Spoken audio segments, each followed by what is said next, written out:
Master minds commerce చదవాలనుకునే 10th inter విద్యార్థుల తొలి ఎంపిక. ఎలక్ట్రానిక్ ఓటింగ్ మిషన్ ఈవీఎం ద్వారా ఓ వ్యక్తి ఓటు వేయడానికి 17 సెకండ్ల సమయం పడుతుంది. కానీ 2024 సార్వత్రిక ఎన్నికల్లో ఆంధ్రప్రదేశ్లో కేవలం 3 సెకండ్లకు ఒక ఓటు చొప్పున వేయడం ఎలా సాధ్యమైందని విశ్లేషకులు మేధావులు ప్రశ్నిస్తున్నారు. తిరుపతిలో భారత రాజ్యాంగం సవాళ్లు పేరిట రాష్ట్ర స్థాయి సదస్సు నిర్వహించారు. ప్రజలపై కేంద్ర ప్రభుత్వం స్వారీ చేస్తోందని, దాని నుంచి ప్రజలను ఎలా కాపాడుకోవాలో తెలియడం లేదన్నారు. కొత్తగా సర్పేరుతో ఓట్ల తొలగింపునకు శ్రీకారం చుట్టనున్నారని ఆరోపించారు. ఏపీలో 3 సెకండ్లకు ఓటు వేయటం ఎలా సాధ్యమని ప్రశ్నించారు రాజకీయ ఆర్థిక విశ్లేషకుడు పరకాల ప్రభాకర్. దేశంలో 30% ఓట్లు గల్లంతైనా ఆశ్చర్యం లేదన్నారు. దేశవ్యాప్తంగా 16 కోట్ల మందికి ఓటు హక్కు తీసేసే కుట్ర జరుగుతోందని ఆరోపించారు. రానున్న రోజుల్లో దేశంలో ఓట్లు ఉన్నవారు, ఓట్లు లేనివారు అనే 2 వర్గాలు మాత్రమే మిగులుతాయన్నారు. ఈ మామూలీకరణ లక్ష్మణరావు మామూలీకరణ వ్యతిరేకించాలి. మామూలీకరణ ఉండకూడదు. దేశం ఆంధ్రప్రదేశ్లో 2024లో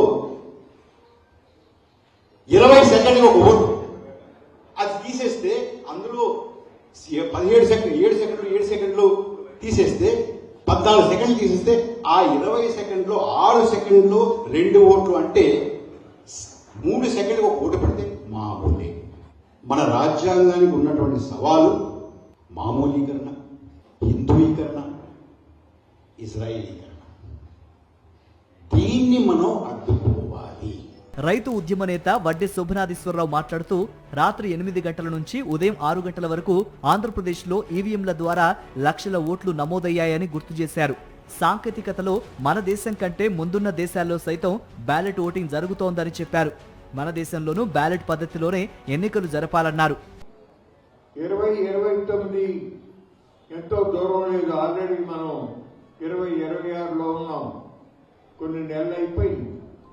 చూస్తా ఇంకొక 2 ఏళ్ళు గిరిని తిరిగి వచ్చే పరిస్థితి ఉంది.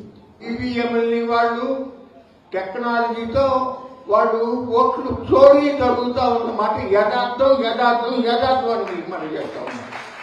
అందువలని అమెరికా కానీ, బ్రిటన్ కానీ, ఫ్రాన్స్ కానీ, జర్మనీ కానీ అనేక దేశాలలో ఈవీఎంలు వాడుతున్న వాళ్ళు మనకన్నా ప్రమాణంగా టెక్నాలజీ, ఆర్టిఫిషియల్ ఇంటెలిజెన్స్ తో సహా కూడా మొత్తం వాళ్ళు మనకన్నా చాలా అడ్వాన్స్ లో ఉన్న దేశాలు. కానీ ఆ దేశాల్లో ఈవీఎంలు కాకుండా బ్యాలెట్ పేపర్లతో ఎన్నికలు జరుపుకోవడం విధానం ఏదైతే ఉందో, మనం కూడా రేపు ఆ విషయాన్ని ప్రజల నుంచి ఆ డిమాండ్ వచ్చేటట్టుగా, రాజకీయ పార్టీల నుంచి డిమాండ్ వచ్చేటట్టుగా, ప్రజాప్రతినిధుల నుంచి డిమాండ్ వచ్చేటట్టుగా మనం చేసుకుని. ప్రత్యేక హోదా సాధన సమితి కన్వీనర్ చెలసాని శ్రీనివాస్ మాట్లాడుతూ కేంద్రం రాజ్యాంగాన్ని విచ్ఛిన్నం చేస్తుంటే అడ్డుకునే శక్తి లేదా అని చంద్రబాబు ప్రభుత్వాన్ని ప్రశ్నించారు. విభజన హామీలను ఏమాత్రమూ పట్టించుకోవటం లేదని ఫైర్ అయ్యారు. మౌలికమైన దాన్ని మర్చిపోయి, మీ కోర్ స్ట్రెంగ్త్ అని మర్చిపోయి మీరు వెళ్లి వాళ్ళ ఉత్తర ఆర్య సనాతన మనువాద పార్టీల చుట్టూ భజించేస్తూ వాళ్ళ సంఘాలకు హాజరవుతూ మీరు అంతిమంగా అంతర్ధానం అయిపోయి బడ్జెట్ తీసుకొస్తా ఉన్నారు. రాష్ట్ర ముఖ్యమంత్రి గారు చెప్తా ఉన్నాను. రాజ్యాంగం బస్సు చేస్తా ఉంటే వాళ్ళు కనీసం అడ్డుకునే శక్తి లేదా మీకు?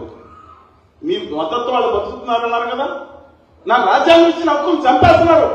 పార్లమెంట్ ఇచ్చిన హామీలను అమలు చేయకుండా మీకు హక్కే లేకుండా గుజరాత్కి తొప్పుకుపోతే ఈ నాయకులు ఏం చేస్తున్నారు? ఇక్కడ కూర్చుని భావితరాలు నాశనం అయిపోతున్నాయి. కూటమి ప్రభుత్వం రాజ్యాంగ విలువలను కాలరాస్తోందని మేధావులు దుయ్యబట్టారు. ఎస్ఐఆర్ పేరుతో 30% ఓట్లు తగ్గిపోయే ప్రమాదం ఉందన్నారు. దేశంలో బ్యాలెట్ ఓటింగే ఉత్తమమని అభిప్రాయపడ్డారు.